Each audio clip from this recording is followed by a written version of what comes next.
What's up, guys? This is Alex Van Houten in Better Daily. We are diving into a workshop this evening on building a better menu. This is a workshop to improve your default nutrition habits, and we've got several of us here live to do just that. So let's dive into the evening. First, we're going to talk about the concept of default nutrition. This is the most teaching I will do this evening, I hope over about a 10 to 15 minute span, and then we will get into, as promised, the quick and dirty of breakfast, lunch, and snacks. You'll be doing some work. So if you have a piece of paper and a pencil or pen or whatever your jam is, I've got my little notepad right here to take notes and or do some self-reflection. That would be powerful and good. And then we'll talk about dinner, and then we'll have a Q&A and time for discussion in the end. So the burning questions from the group when I put out the September calendar that we were doing this were just a few. One was, what does a good breakfast look like? And you could say this about lunch, and you could say this about snacks, and you could say this about dinner. So we're going to talk about that today. What are fast and healthy options for lunch? So that's a big topic today as well. And then also, what if I don't feel like eating? I hear Alex is a big fan of breakfast or a big fan of not skipping lunch. So what if I don't feel like eating? And so we'll talk a bit about that as well this evening. So before we actually get into the meat of the evening, we're just going to take 2 minutes here, and I want you to write down what you consumed today and when. Don't worry, this will be private between you and yourself unless you want to share, but take just 2 minutes here and write it down. What did you eat? When did you eat it? You don't have to do amounts and stuff, just 2 minutes. Go right ahead. I should have some background music, or I'll have Scott sing for us. He's a good singer. I was muted. Didn't want y'all to hear the register beeping. Oh, thanks, man.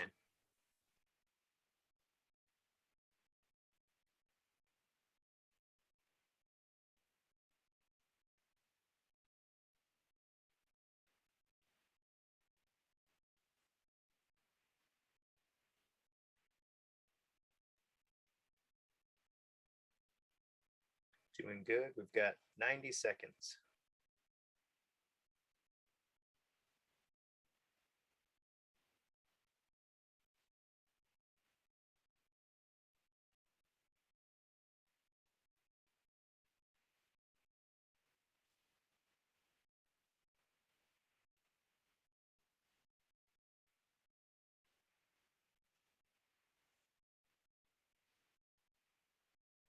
Good. We've got 1 more minute.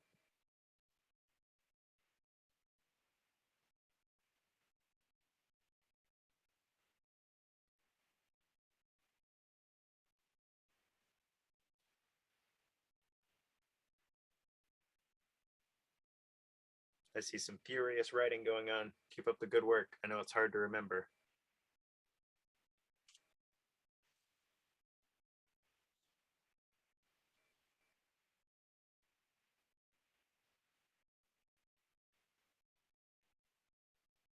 Thirty more seconds. If you have the bandwidth to do so, you can also write down what supplements you took, if you're taking any.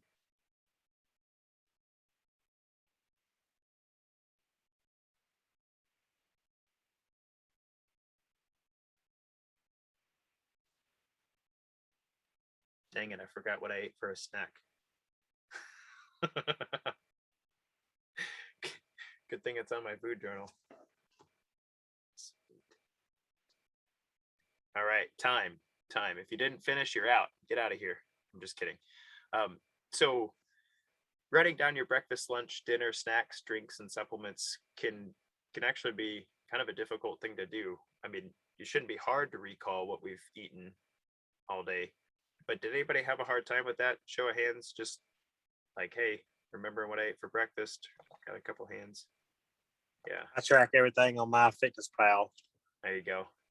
There you go. I know exactly what I ate. Started in the Faithful 40, right? You're like, let me send you a screenshot. I got this. I did. I did. Awesome. And you know what's crazy is I find if if I'm working with somebody who has just started food journaling, this this task is a lot easier because right now you're very aware. Like everything that you eat is like, oh, I'm gonna write that down. Oh, I'm gonna write that down. Um, It is. and if you're not journaling, or if it's been a while since you've journaled, and you're like, dang it, what did I have for breakfast?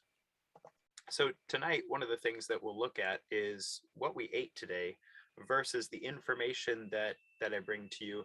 And our goal is to get 1% better at each meal. So we'll talk about that this evening. The goal is to take what we've done today and see if there's any room for improvement over our conversation today. So I'm looking forward to what comes out of that for you. There's a concept that we need to all get our heads wrapped around in order to appreciate this process, though, and that is the concept of default nutrition. So what you'll see right here is a very simplified version of what goes on in the body with regard to exercise, with regard to stress, with regard to nutrition. And in what this image is depicting is how all of those things function to manifest your genetic potential and to help you restore yourself after you've been into stress. What I'd like for you to take away from this in particular this evening, because I've talked about this in other veins, is that we become what we eat on a regular basis.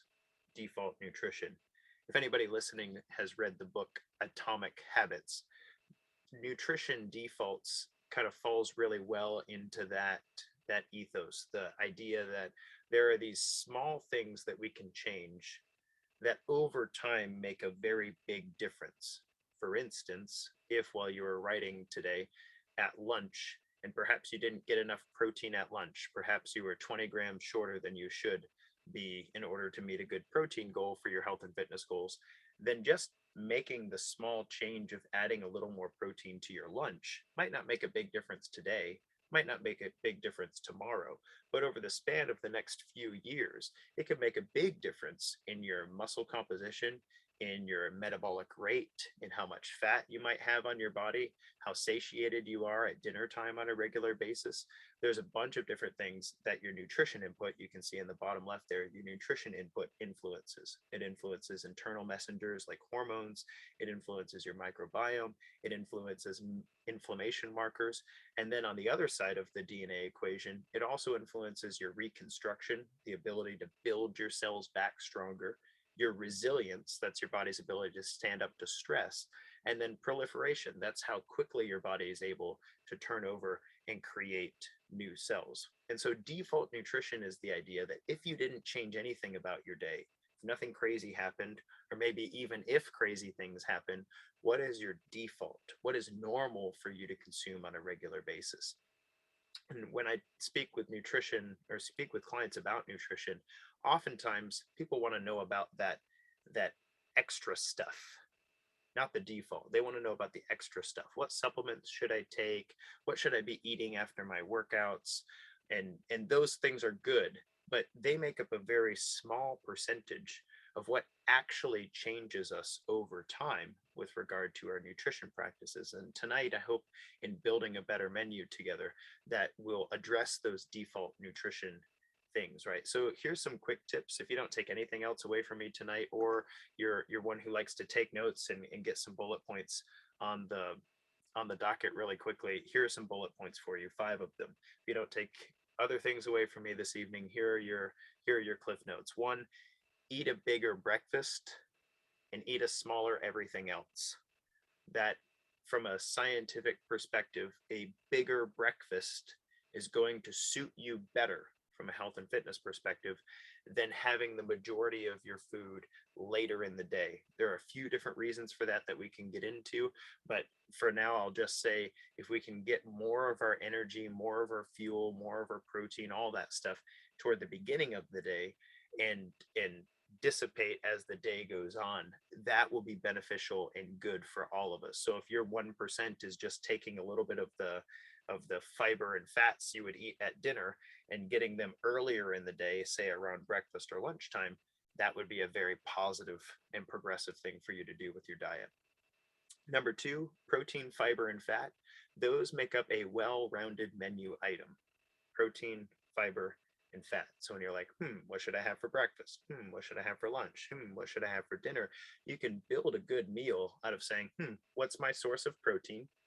What's my source of healthy fiber?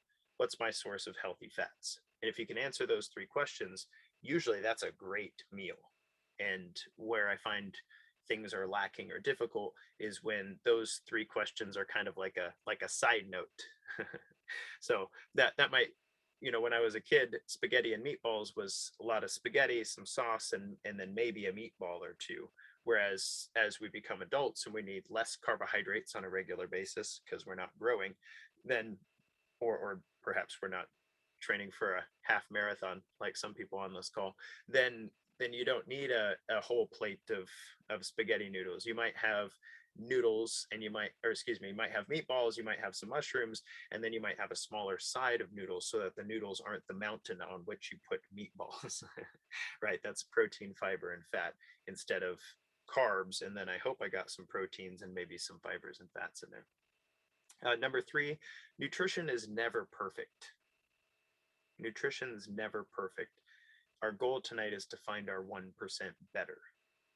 Okay, so when I started working in the health and fitness industry, one thing clients always asked for was a meal plan, which was funny because if there's a time in my career where I just give people a meal plan, it's like, here's a meal plan. Here's what you need to eat for breakfast, lunch, dinner.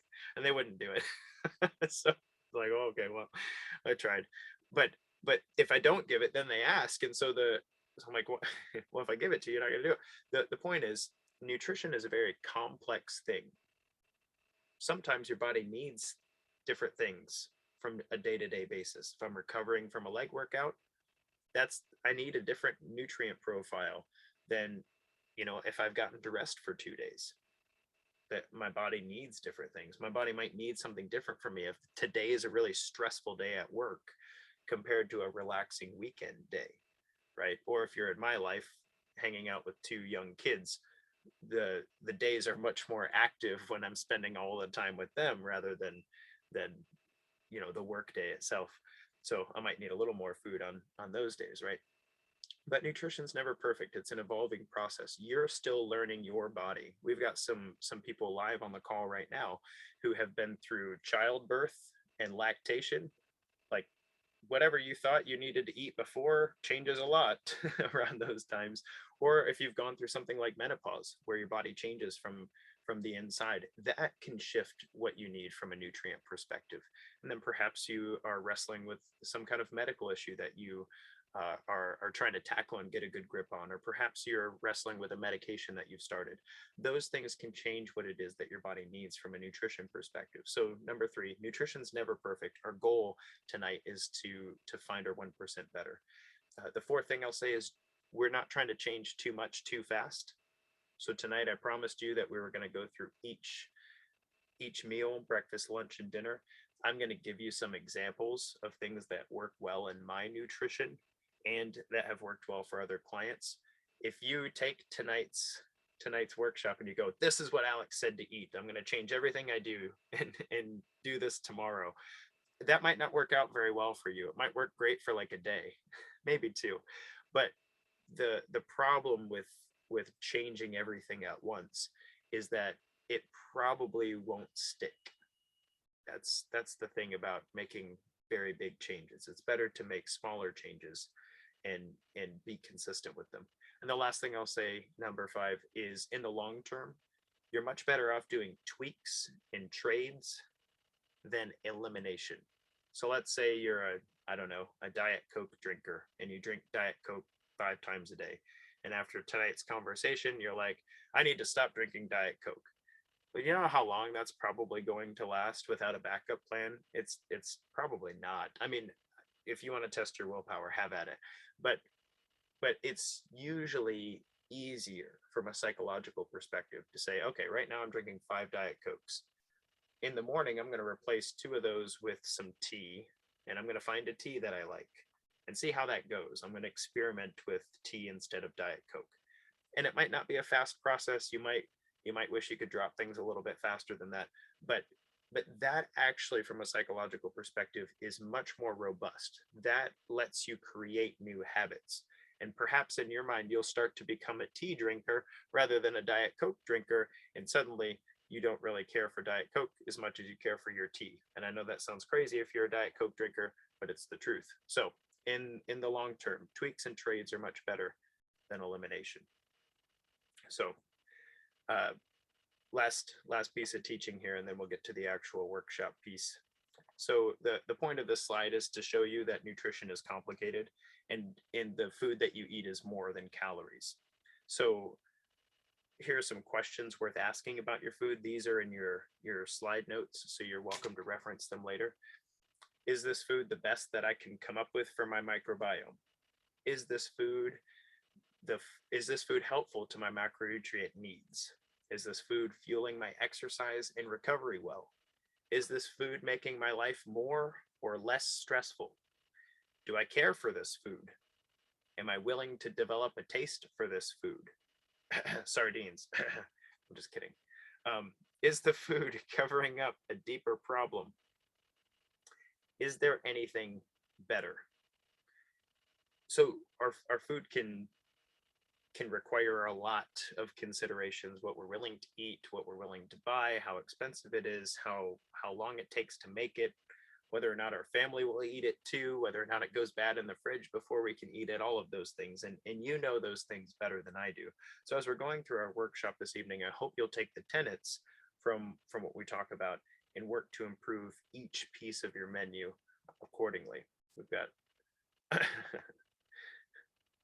I've got somebody in the chat saying that I'm stomping on their toes with this Diet Coke thing, so I'm just going to keep rolling and I won't call them out. A note on meal structure. So tonight we'll be talking about proteins, fibers, and fats, and I would be remiss if I didn't at least explain those just a tiny bit, and then we can get to the good stuff.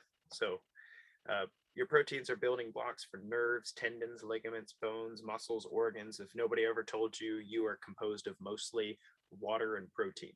That's what you are right now by composition. Even if your body fat percentage is higher than you'd like it to be, you are composed of mostly water and protein. Proteins are necessary for enzymatic reactions. For the non-nerds here, that means your metabolic rate. Protein is very important for that. It's your highest energy to digest. So when you consume protein, it takes a lot of energy from your body to create a usable version of it. It stabilizes your blood sugar. So when we pair carbohydrates with proteins, it usually makes your blood sugar stable rather than spiky. Your body can only process so much at a time. Okay, so barreling 100 grams of protein in your face at a time is not a very effective way of getting 100 grams of protein in your bloodstream. That the same is not true about carbohydrates, by the way, which is unfortunate for those of us who have had a couple too many pieces of carrot cake at a time. We know how that goes.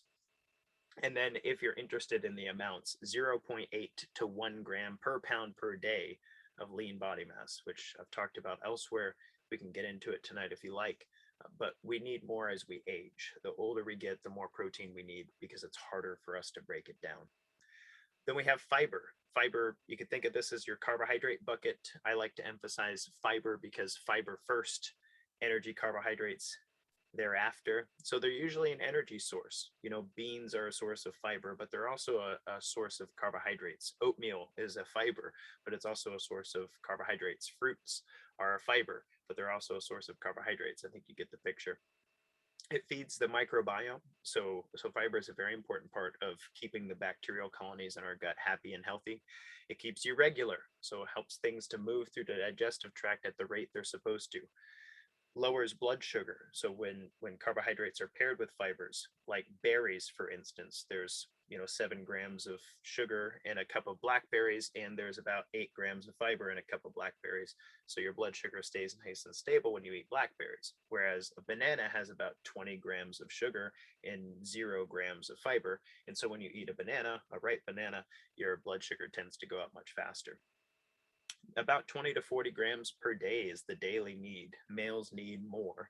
So we're up on that 40 gram per day need, and ladies, you're down in the 20s there.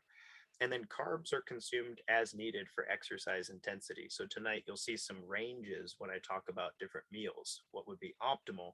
And the higher end of the scale is recommended for those of you who are exercising intensely. When you're doing weight training, if you're doing some high intensity interval training, then you're going to need a few more carbohydrates to make sure that your body can both recover from that, but also perform at that level. And then fats, last but not least. These are an energy source as well. They're necessary for every new cell membrane. So every single cell in your body is wrapped in a lipid bilayer. That means your body uses fats to create new cells. So people talk about needing protein for muscles, but every muscle cell in here is wrapped in a layer of fat. And I'm not talking about the fat you can pinch. I'm saying that your cells themselves, the muscle cells, are wrapped in fat. And so healthy fats are necessary in our diet in order to build good cells. Hormones, brain tissue, and cellular repair all depend on fat consumption. Omega-3s are paramount because they have the ability to create anti-inflammatory environments within the body. It's easy to overdo it on fats. A handful of nuts is a lot of fat.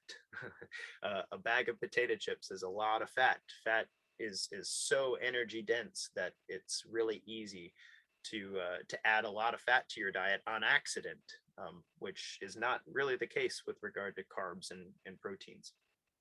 About 30 to 60 grams per day is considered to be essential, more for those of us who are burning more of it, less for those of us who are burning less, and then more as needed for energy needs. Fat tend to be an aerobic energy source, meaning we have to move oxygen through our body to use it. So hopefully I haven't gotten you to fall asleep yet.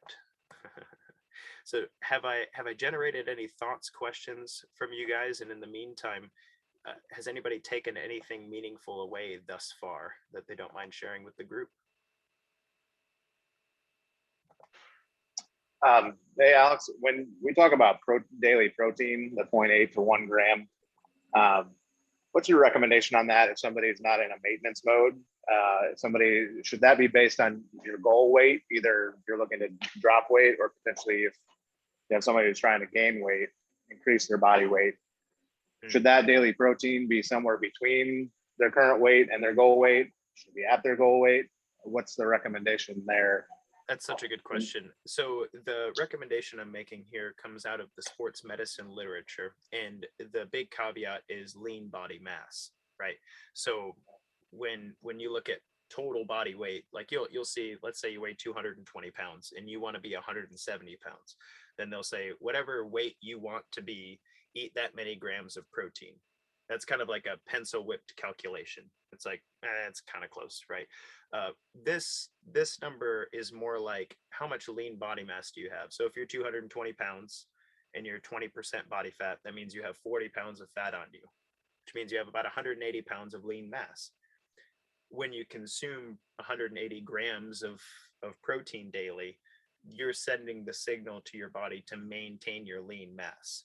And then whatever your body's going to do with the fat mass outside of that has a lot to do with, when and how you're eating your fats and your carbohydrates. So it's a really good question. What I would say is the protein recommendation doesn't change much depending on what weight you would like to be. Let's say you're, again, 180 pounds of lean body mass and you'd like to gain 5 pounds of muscle, then I would recommend getting a little more than 180 there, and definitely not skimping on it. But when you're in a maintenance, meaning you've already achieved that lean body mass, you don't have to be so hardcore about getting that much protein. For instance, I had to work hard to get to my weight, but now I can oscillate between 120 and 155 grams of protein, and I'm not going to lose a bunch of muscle mass on that front. So does that make sense?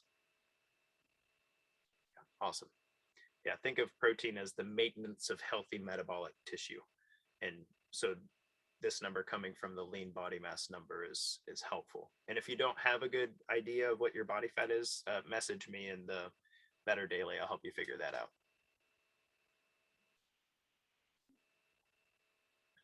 Any other questions or takeaways you don't mind sharing?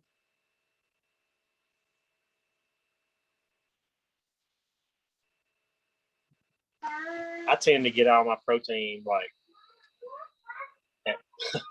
I've gotten a lot of it once before, like on my like my breakfast. You said do your most of your breakfast in the morning. Yeah. I actually do that. I like my favorite meal is breakfast, so I tend to eat a little bit more breakfast than I probably should.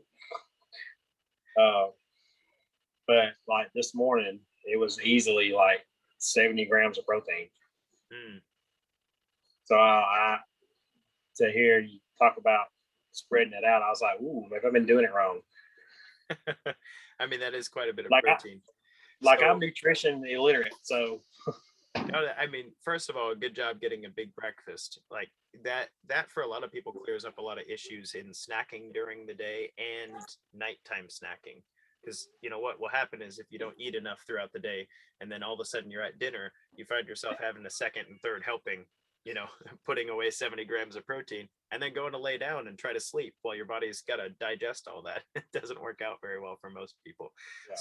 So anyway, that being said, one of the things that you could do, Scott, is try to break up your breakfast a little bit, maybe an hour. Like maybe you have, you know, part of your breakfast, 3/4 of it or half of it when you normally sit down to breakfast, and take some of it to go maybe to eat when you get to work or something. The only reason I say that is because our small intestine can only break so much protein down at a time. So it can be difficult for your body to process through a very large amount of protein all at once. got it. I'm gonna work on that. Oh man.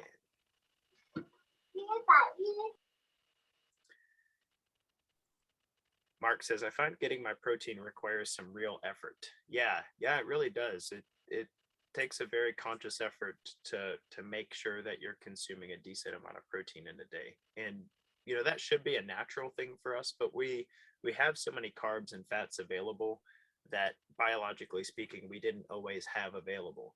And so we're used to being able to eat a bunch of things that aren't building blocks, and that usually regulates our appetite around protein when it would really be best for that to be the other way around. So the diligence on your part will definitely be rewarded. Like your metabolic rate will go up, it'll support good tissue and stuff, and it'll be experiment for you to see, okay, how much do I need to eat at breakfast, and what does that look like at lunch, and that way I'm not really hungry at 8 p.m. before I'm headed to bed. So it's definitely a difficulty worth standing up to and experimenting with. Yeah. Alex, one thing that's really helped me with my protein, because it is hard to get, is I use the bone broth coffee creamer and also a collagen. So if I put both of those in my coffee in the morning, I'm up to about 30 grams of protein right out of the gate. And then Awesome. If I grab a protein bar, which I try not to do too much because that shows up on my weight real fast. But so I that's been something helpful to be able to start out the day before I even have to. Love it. And I'm trying to get, like, ideally I'd like to get 120 grams of protein a day, but if I can get around 100, I'm feeling like I didn't totally miss it. So That's why I put my Premier Protein shake in my coffee. yes, that's why I didn't. Yeah, I've been using Ancient Nutrition, the keto bone broth stuff, and that's really good. It's just powder. And you know what's great? I have a coffee maker that has the frother, and that mixes everything up really good. So Wow, look at you taking it to the next level. yeah, so that's like a really quick way to mix it. I don't have to bring out my hand mixer. I've never used a frother with that. I think that's a great idea. Yeah, so I've loved my new coffee maker with my frother. So I use distilled water for my coffee, and I'll put in the protein and everything. And then I've also started on Pro 5 lately, so I do that with, like, I shake that up in a water bottle and take all my vitamins with that. So that's a good source of. Awesome. I think also as we go through each of these meals, those of you who struggle with getting protein might get some good ideas around how to boost that a bit. So breakfast, we're going to start the day right. So again, this is not a meal plan. This is not like Alex said, I need to eat this or I won't be healthy. But but this is an idea of some structures around breakfast that could be helpful to you. So first, we've got I it's the egg breakfast. It's like, oh, this is breakfast. And if you don't like eggs, maybe we can't be friends. I don't know.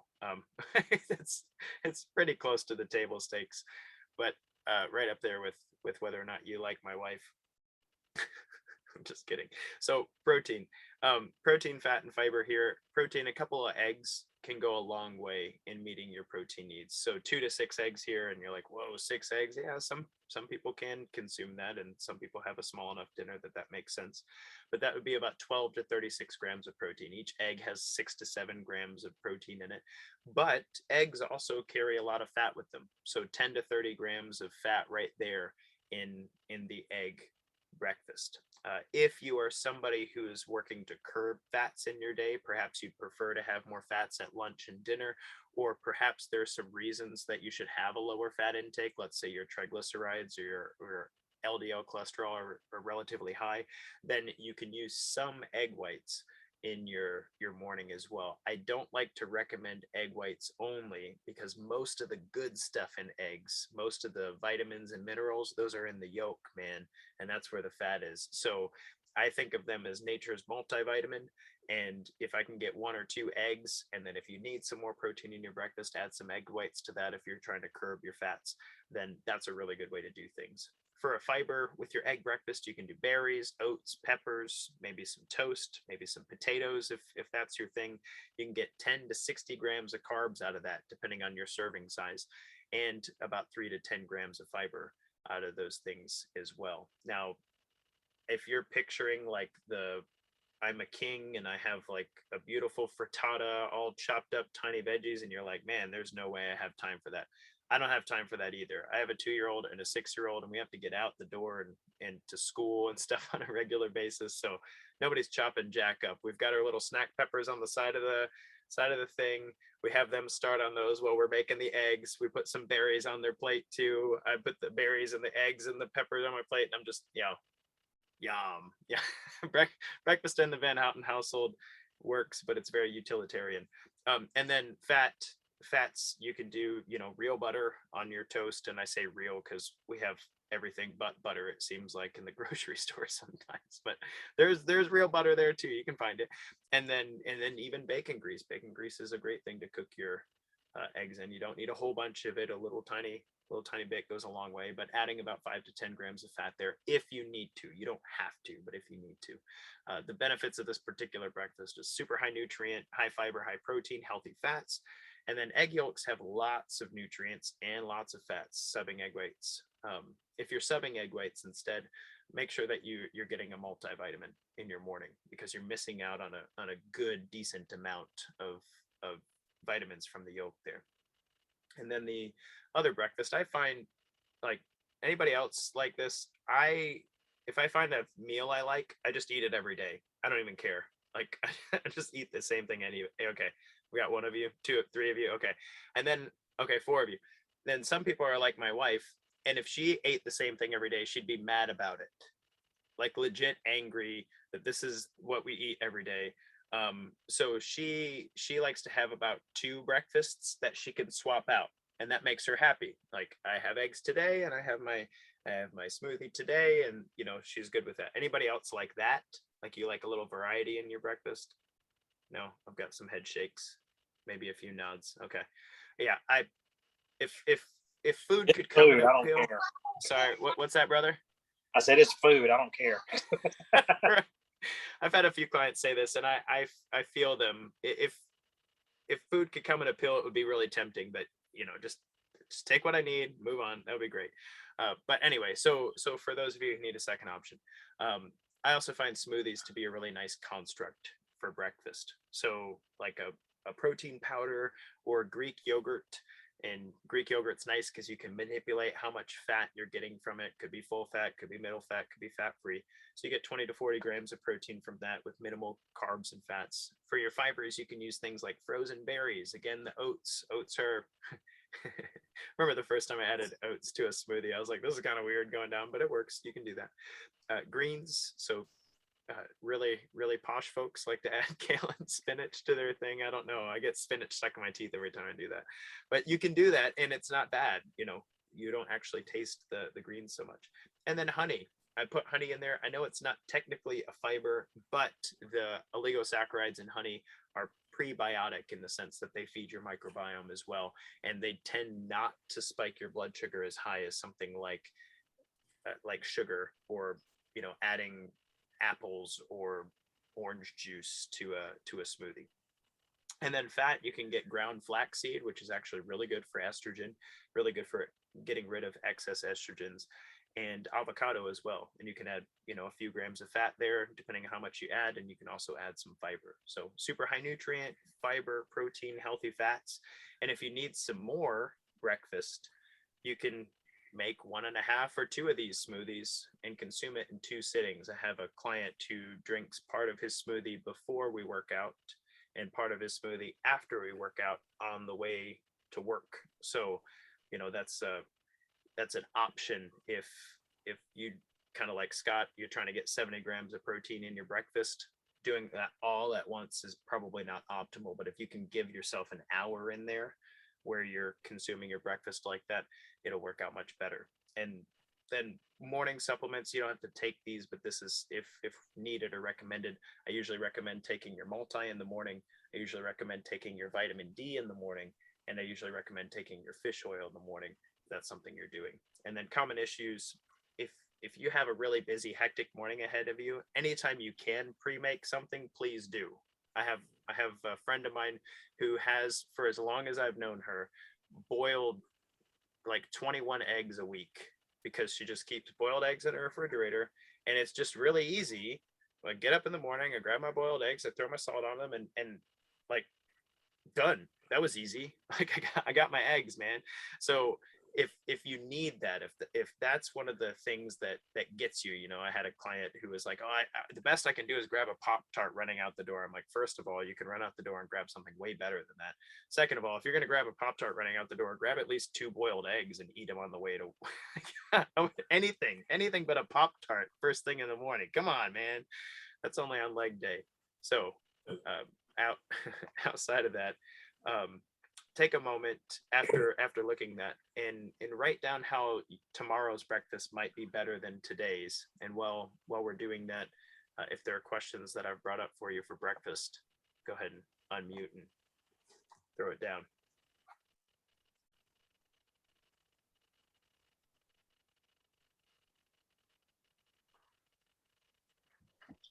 Alex, what about those of us who wake up in the morning and the last thing we want to do is eat? Yeah, I feel that. Have you worked with folks to change that? I've tried, man. It's like, I'm not a morning person. I'm not a breakfast person. How do I shift that? Yeah, 100%. Oftentimes for those individuals, I find that it's really helpful, because what happens is you get into this mode of, I don't eat much in the beginning of the day because I don't feel like it. And then as the day goes on, I eat more and more. This happens a lot with folks who have done like intermittent fasting. So I've gone 18 hours without eating. I have a 6-hour eating window. And so I eat, right? And then when it comes to breakfast, like, you try to add breakfast back and you're like, I don't want to eat, because your body's like, we don't eat right now. So what I generally recommend for those people is to start a fast after lunch. Like, so you eat lunch and then don't eat dinner. Like, just let it go. You sleep through the night. When you wake up in the morning, you will be hungrier than usual. You might not be like ravenous yet, but you'll be hungrier than usual. And that'll give you a reset. That'll give you an opportunity to kind of reset the eating there. And if you really want to feel it, if you really want to be like, you know what, I'm going to switch this once and for all, just do a 24-hour fast. Like, get a little breakfast, go 24 hours. And then the next morning you'll be like, all right, who's making eggs? Like, bring them on, let's go.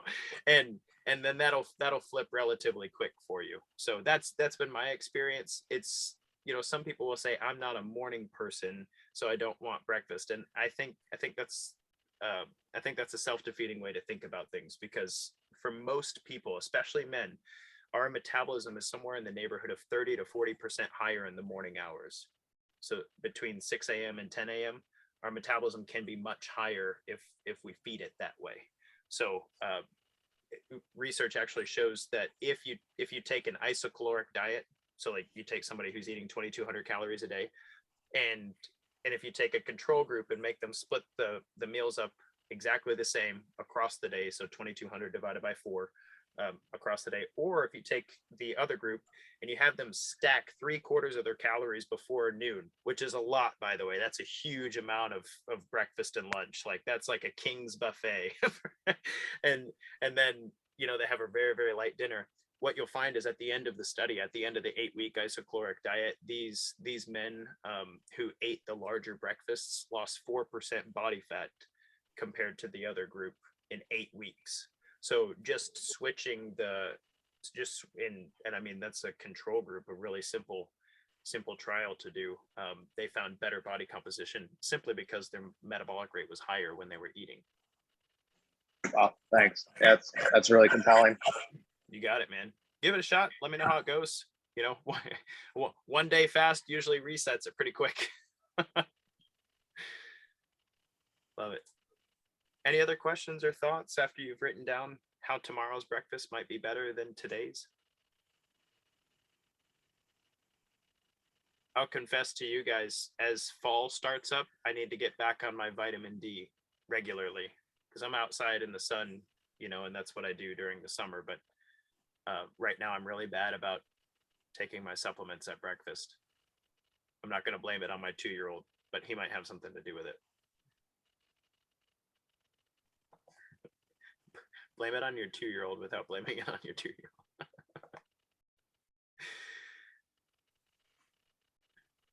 All right. So moving on to lunch. Can I just say that lunch seems to be the hardest thing for everybody? Like who regularly works through lunch? Don't lie. I like, this is hard for me. Okay. No. It's just me and Ryan. Everybody else eats lunch. I'm like, I'm not that hungry. I'm just gonna blow through. Okay, well, I find that lunch is really hard for people. I find it's very hard for me. One of the reasons that it's hard is because usually we're in the middle of something. We're usually in the middle of working. We're usually in the middle of transit. We're in the middle of maybe we work out over lunch, right? So lunch can be pretty difficult. My advice is find something that works. and get really good at that, and then start worrying about variety. So I have three suggestions for you. I have named them differently. The goal of lunch is to keep your energy up. Yeah, so that at 3 and 5 p.m. you're not like, where's my energy drink? Oh, dang, I wish I didn't have to switch to decaf. So first is the Contractor's Delight. This is what I call it because I used to work construction, and this is what all of us ate. And maybe this is you can blame this for my obsession with canned fish. But protein, tuna, salmon, sardines, oysters, these are all fantastic sources of protein for the Contractor's Delight. The reason it's the Contractor's Delight is because no refrigeration is required. You can be out in the 80-degree heat with no office refrigerator, and here you go, you're all set. As long as you didn't like let this cook on the hood, you're good to go. So 20 to 40 grams of protein. I have 0 to 20 grams of fat. The tuna, salmon, and sardines are fatty fish. So like a can of sardines is going to have about 9 to 12 grams of fat and 23 grams of protein. But oysters are no fat at all. They're just straight protein. So depending on what seafood makes you happy. I also recommend pre-seasoning or dry rubbed. It's up to you. Remember those tuna packets with like, they've got like garlic and herb, which is just like, I already smell like tuna. I don't know if I need to smell like garlic too. but they've got the sweet teriyaki, and they've got anyway, those are great. I've eaten those with a lot of forks. Fiber, produce, like you can do fresh produce this way. if you have some leftover veggies from the night before, this is a great place to get rid of them. If you need the extra carbohydrates, you're doing something energetic or difficult, or you had a hard workout mid-morning, something like that, then crackers or chips. I mean, the health guy told me to eat chips. Yes, I did. If you need the extra carbohydrates, you can get those here. So 10 to 60 grams of carbs, 4 to 6 grams of fiber. Produce can be carrots, they can be peppers, they can be, I've seen guys eat whole cucumbers raw, whatever makes you happy. And then fats, you can get olive seeds and nuts that go really well with this particular lunch. Again, these are super high nutrient, fiber, protein, and healthy fats. It's simple, portable, no need for refrigeration or microwave. Omega-3s for the win. And then I call oysters and sardines nature's multivitamin, because the bones of the fish are in there. Oysters have zinc and magnesium and manganese and all the good stuff. So great option if you can develop a taste for it and or need to develop a taste for it. Then in the middle, I've got adult pudding. This is a nice go-to in my life. Greek yogurt, and you can manipulate how much fat comes from your Greek yogurt by buying full fat or fat-free or middle fat. Some fiber, you can do hemp hearts, goji berries, honey, cacao powder, 10 to 60 grams of carbohydrates, 2 to 8 grams of fiber. And then fats, you can add chia seeds. You don't have to add any fat if you don't need extra fats. And when I say you don't need them, I mean, if from an energy perspective, today's not been a very energy intensive day, you've done a lot of sitting, right? Or maybe you don't have the time to work out later, something along those lines, then you don't need as many energy calories right now. You don't need fats and carbohydrates right now because you're not going to use them. So don't. It's simple, it's portable. It does need refrigeration. I wouldn't eat this after it's been warm for 4 hours. So keep this in a refrigerator. And then it's dairy based. Some people don't do very well with dairy. I find that Greek yogurt tends not to bother people even if they don't do well with dairy. So this is a good option. And then you knew it was coming. Salad Central. This is the stock I'm going to be healthy today lunch, right? Anybody? Yeah, Scott gave me a thumbs up. He knows what I'm talking about. I love salads. I'm glad you love them. When I ask people to tell me about their health and fitness, heaven and hell, usually salad is a part of hell. They're like, I eat a salad every day and I don't want to. I'm like, okay, well, we won't. No, that's a heaven. I won't be recommending your salad there. That's a heaven to me. But your proteins, I tend to recommend lean proteins here: chicken, turkey, shrimp. Mostly because, or even a supplement, you can have a protein shake on the side of your salad here. But mostly because salad dressing is going to be relatively high in fat, or if you like to have cheese or nuts or something like that, it's really easy to add fat to a salad. And a lot of people don't know that. I had one lady who was really surprised. She ordered a salad from McDonald's.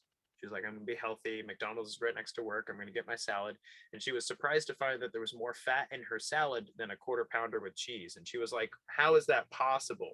And well, when you dump 2 tablespoons of full fat dressing on it, and there's nuts, and then there's cheese, like that adds up quick, So again, salads, super high nutrient, fiber, protein, and healthy fats. It generally requires refrigeration, and the fats do add up fast. And I've not had an omega-3 salad. Like, I've not had a salad that's super high in omega-3s. There are some that have slightly elevated because of the seeds that they put on them, or maybe you can put tuna on a salad or something like that. So it's possible, but it's not normal. And then lunch supplements. It's a great time for green tea. It's a great time for electrolytes. You want to do some ginger, ashwagandha, creatine if it's part of your training cycle right now, curcumin, great supplements at lunchtime. And then common issues around lunch are convenience, refrigeration, drinking junk. Please don't add junk in liquid form. And skipping lunch. Skipping lunch is a really easy thing to do. And for those of you who have toyed with intermittent fasting, if you're going to intermittently fast, I usually love for people to start it at lunch rather than to skip breakfast and lunch and then eat at dinner, which I know is just like a completely backwards way to look at the world, but metabolically speaking, it's a little more healthy for your metabolic rate. So if you would take a moment to write down how tomorrow's lunch might be better than what you ate today. And while we're taking an opportunity to write that down, if you have any questions or thoughts, you're welcome to share.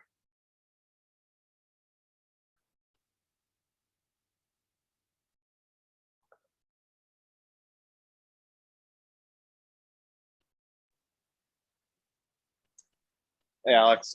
What's up, brother? As far as, and this is something that I struggle with, and I think that, and this might be a topic for another time. So if it is, it's okay. But as far as fish, seafood, all that goes, like I love tuna steaks, tuna from the can. Like I will throw a can of tuna and grab a disposable fork and go. Boom. But like, so sardines, we're on that. Like 2 of our 3 kids like asked for sardines. I don't know what we did to earn that privilege, but You raised it's them awesome. right. Yeah. I guess, man. The other one hates him enough to make up for bounce all out. But just with all the seafood and some of the concerns there as far as contamination, are there any quick comments or suggestions you would have in terms of what we need to look for with that stuff? I kind of know, but I'm just curious if there's anything I'm missing. That's such a good question. So as a rule, the higher on the food chain a fish is, the easier it is for it to be contaminated, especially with heavy metals. Okay. So tuna is particularly prone to heavy metal contamination. And here in the US, we don't have a lot of FDA regulation around tuna amounts. Like there are some countries that are like really hardcore about it. We're not so hardcore.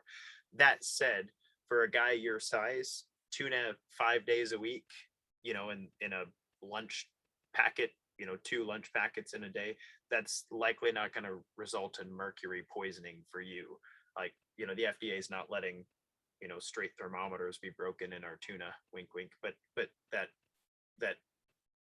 a pregnant woman shouldn't eat that much tuna from the US. That said, you can also buy tuna that's reduced, right? That, this particular company regulates it. You'll pay for it. You go from like $2 a can to like $4 a can, but you can get that. Now with the smaller fish, your sardines and mackerel specifically, those have almost no mercury to speak of, and that's because of the concentrating effect. Like sardines are eating algae. That's what they consume. That's where all the omega-3s come from, by the way. The algae is actually synthesizing omega-3s, and the sardines are eating them. That's why they're so high in omega-3s. And then the tuna are eating the sardines, right? So the little fish are swimming around, they get contaminated with a little bit of heavy metal, not much, and the tuna's eating, baby swordfish and all that stuff. And so they accumulate the heavy metals faster than they can clear them out of their system. That's why you end up with contamination. But your smaller fish, like your sardines and mackerels, they are a very, very safe fish as far as contamination is concerned. The other thing about it, I don't know if you've ever tried to keep fish in the house. Small fish die really easy.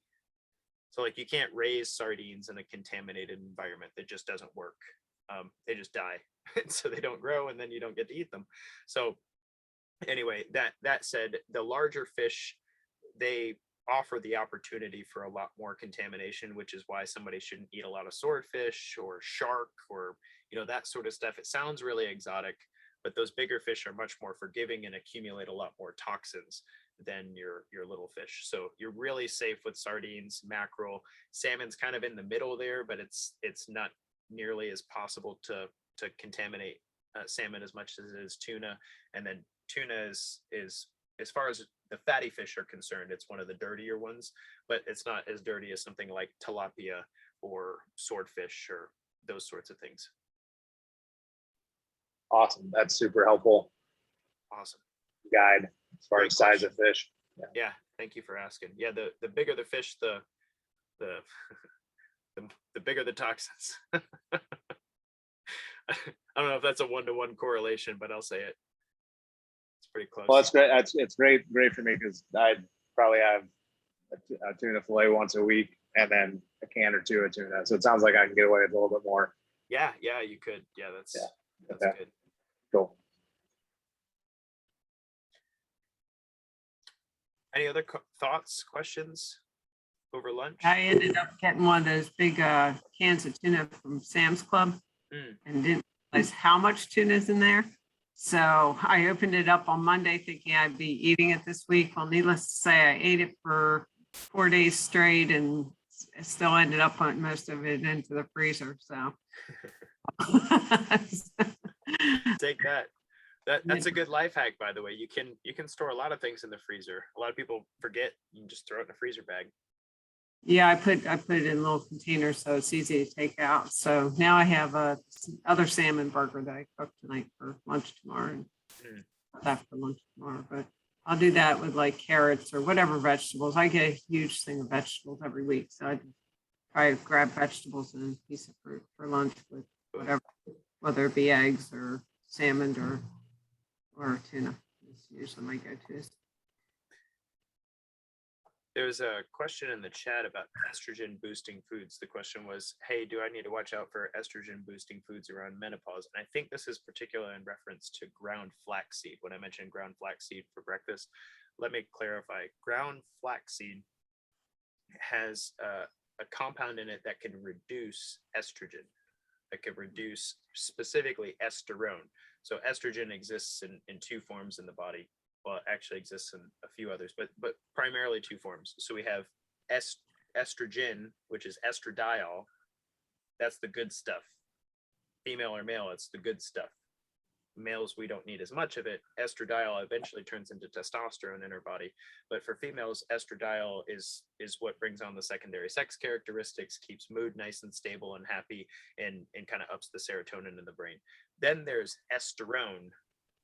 And esterone is an estrogen that seems to be pro-inflammatory and pro-fat. In some cases, it can be heart protective, but in other cases, that's the excessive stuff. A lot of people don't know this, but when we have more fat on our body than we need, our fat cells actually produce esterone.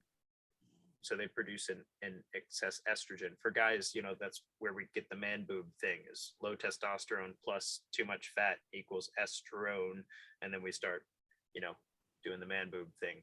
So that's fun. Anyway, this little girl climbing on the counters. Legit. Look at her. You guys see that? Sorry, it just stopped me in my tracks. I was like, is that what look at her go? Anyway, so ground flaxseed can actually lower esterone, but it doesn't affect estradiol. So anyway, to the question, if you're going through menopause or something, ground flaxseed is actually a really powerful thing to add to your diet. It will help to eliminate those excess estrones, but it's not going to affect your estradiol, or at least the research doesn't seem to bear that out. It's a great question. How about regular flaxseed? We can't digest the husk of flaxseed. So if it's not ground, it's just going to go right through us. So if you're looking for a source of insoluble fiber to move things a little faster through your system, that'll do it. But if you grind the flaxseed up, then we can actually access those compounds. Okay. Great question. Wow, this has been such a good workshop that we're at 8. I want to respect your time, so I'm going to go through this slide, but a little faster than the other ones. And then we'll go Q&A here and let you go if you need to go, or hang out if you need to hang out. So last but not least, snacks and dinner, fueling activity and recovery. I sent you guys a meal planning resource in your email prior to this workshop. And that resource has a lot of dinner recipes and suggestions around different things you can try for dinner, different ways to pair different things. Some of them are seasonal, some of them are not. There's a lot in there. So you're very welcome to check those things out. But you'll notice I wasn't very specific in these snacks in dinner, because this is very variable among people. So in snacks, any source of protein goes here in your pre and post exercise. The goal usually with a snack is not protein. If you're pre-workout, if you're before your workout and you consume some protein, usually it kind of sits heavy on your stomach, so that's not great. And then the post-exercise, it's not bad to consume protein. It's actually recommended, but at the same time, that's not 100% the point. If you're getting good protein from your surrounding meals, then making sure that you get a big dose of protein right after your workout isn't necessary. So fiber, fruits, grains, veggies, maybe even some sugar if you've done something intense or are going to do something intense. I generally recommend low glycemic index carbs prior to a workout. So like your oatmeal, for instance, or your berries prior to your workout, whereas your high glycemic index carbs, like your Pop Tarts and gummy bears, if that's what you're gonna do, then that would be a post-workout kind of thing. And then fats, you can do nuts and seeds, cheese, olives. It's not necessary. And I think if you have a snack thing, if you snack a lot, this is something you need to hear. Fats in snacking are not necessary. They're not necessary. Very few and far between do we need to be eating fat throughout the day. Like if you're following this template, breakfast, lunch, and dinner, and you're getting good healthy fats in breakfast, lunch, and dinner, then fat that you snack on is fat that your body's not going to be using from your own body. So it's not necessary. The reason it's on here is some might have trouble eating enough throughout the day. If you're trying to maintain body weight, then snacking on fats might make sense. But watch out for snacking on fats. That's a easy thing to fix that a lot of people mess up during the day. Post-exercise snack, again, focuses on high glycemic carbohydrates and maximal proteins. And then again, fats tend to make a poor snack unless meal was missed there. And then for dinner, very simple equation. Look at your plate. Do we have protein? Generally our lean meats and veggie sources. I'm not against beef. I think beef is wonderful, but if we focus on getting our lean meats, then it'll be easier to think of our higher fat meats as spread out through the week rather than our default. So 20 to 40 grams of protein, 3 to 60 grams of fat, really just depends on your meat source. There are also veggie sources of protein, things like lentils and quinoa, which I've listed here under fiber. Brown rice, veggies, those can be 10 to 60 grams of carbohydrates in your meal, 5 to 12 grams of fiber. And then under fats, again, your meat source will really dictate how much fat's in your dinner. But butter, if you're cooking with butter, oil, adding cheese to the meal, all those things can contribute to your fat intake. We're really looking at about 30 to 20 grams of fat there. So at dinner, an important consideration is that your digestion slows while sleeping. So when you consume too much at dinner, and too much is subject to each person, but when you consume too much at dinner, it can mess up your sleep cycles. It can make it harder to enter your deep sleep stages. And so when guys come to me and they're like, hey man, how do I get better sleep? One of the first things that we do is we try to shift their intake more toward the morning and less in the evening, because that makes a significant difference in how your body's able to restore itself. If it's trying to use all of its energy to digest your food, then it's not going to be using that energy to recover your brain and body.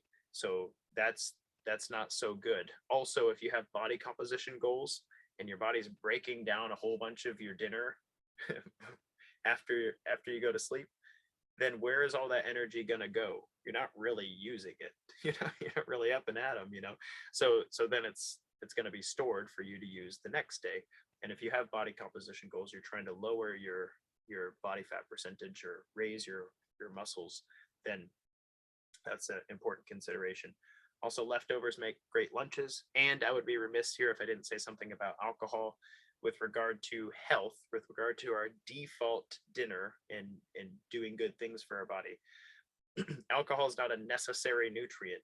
You don't need to drink it. You'll live without it. But if you're going to drink it, dry red wine is better than white wine, which is better than liquor, which is better than beer, which is better than a cocktail. And by that I mean the left side of the equation there, the dry red wine, could actually have some health benefits if not over consumed, whereas all the way on the other side of the spectrum, your mojito's not doing you any favors, right? So like none, like no favors. There's no health benefits from a mojito, so unfortunately.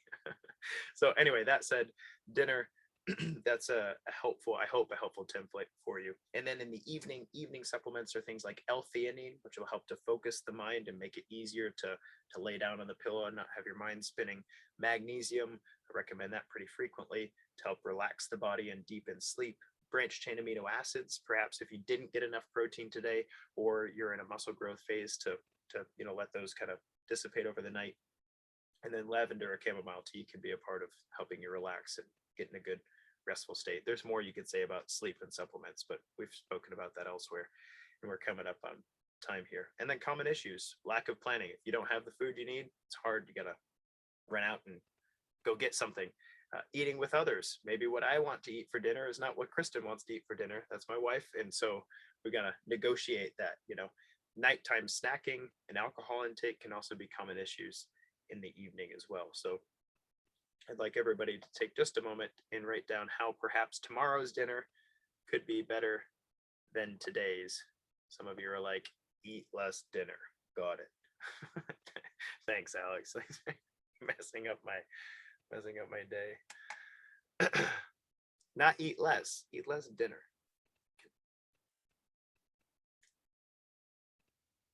Any thoughts or questions while everybody's writing down their takeaways? I guess as we're here on the 8 p.m. mark. Thank you guys for hanging out with me for the last few minutes over time there. But I'd love to hear what were your main takeaways, and if there are burning questions, I'll field those here as well.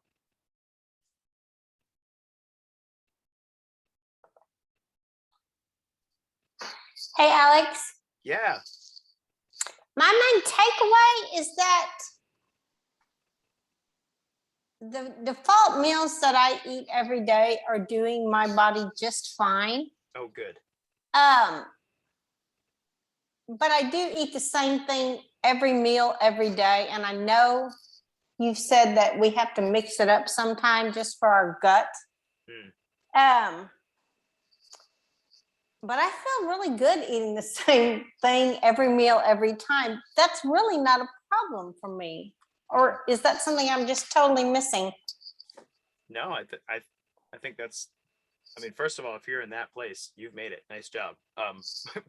But once you're in a place that you feel like what you're eating is serving you really well, you enjoy it, you don't have any problems with it, it's good.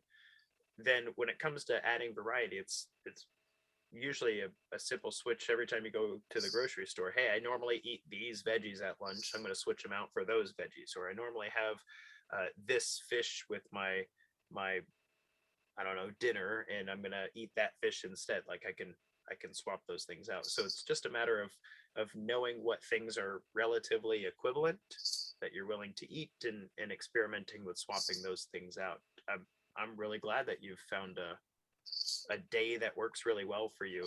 And I think the only thing I could improve on is well, how long before I go to bed? I think I'm probably eating too late. It might be a thing, but that's just the way my schedule is, really. Yeah, that can be pretty difficult. The human body is pretty nifty, like there's this strange myth in the fitness industry that if you eat within 2 hours of bed, you're going to get fat or something. That's not necessarily true. It would be true if that was the biggest meal of the day and you didn't eat much prior.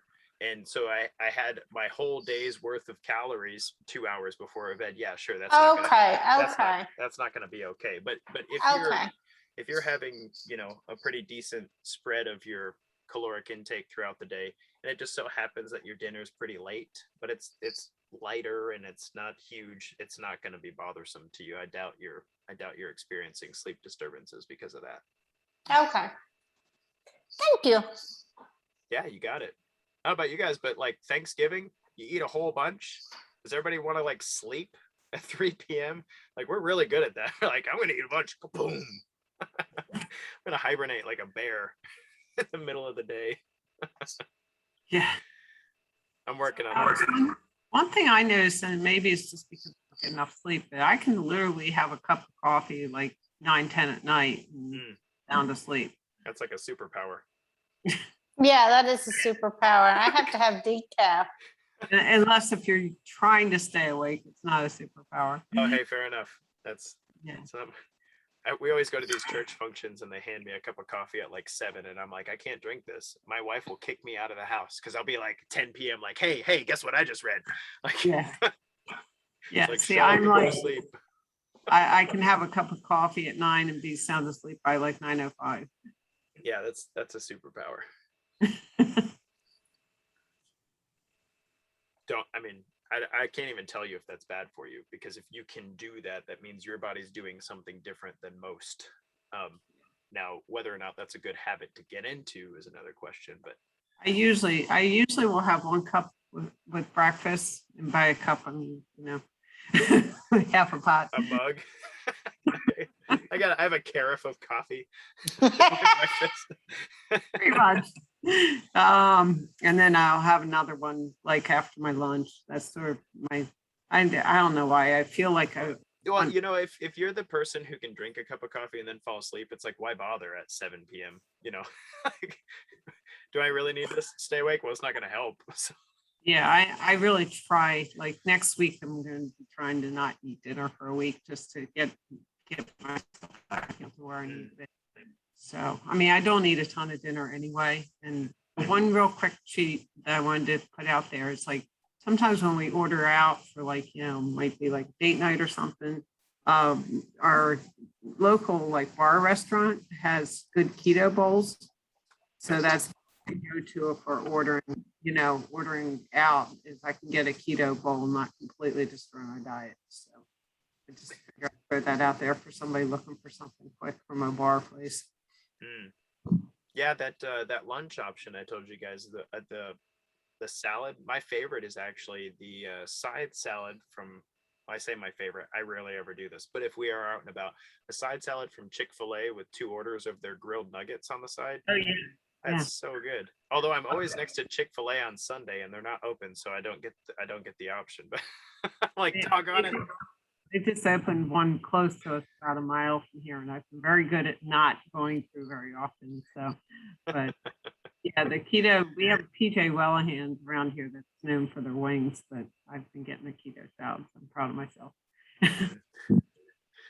Nice. My main takeaway is it's a good thing this friend I'm staying with doesn't live beside me because she's a very amazing cook. Okay. So that was in the chat. Awesome. Any other takeaways or questions before we call tonight? I want to hear Mark. Mark left us. Never mind. I hope he had a great takeaway. I'm going to ask him how his protein's going tomorrow. Great. Well, guys, thank you so much. I hope this was helpful. I hope it gave you some stuff to think about from a nutrition perspective and building a better default for yourself. And I'm really looking forward to seeing how that plays out for you through the rest of the Faithful 40 Challenge. So everybody have a wonderful night. Thank you for joining me, and I'll see you guys in the group. Thanks. Night. Take care. Night. Good night.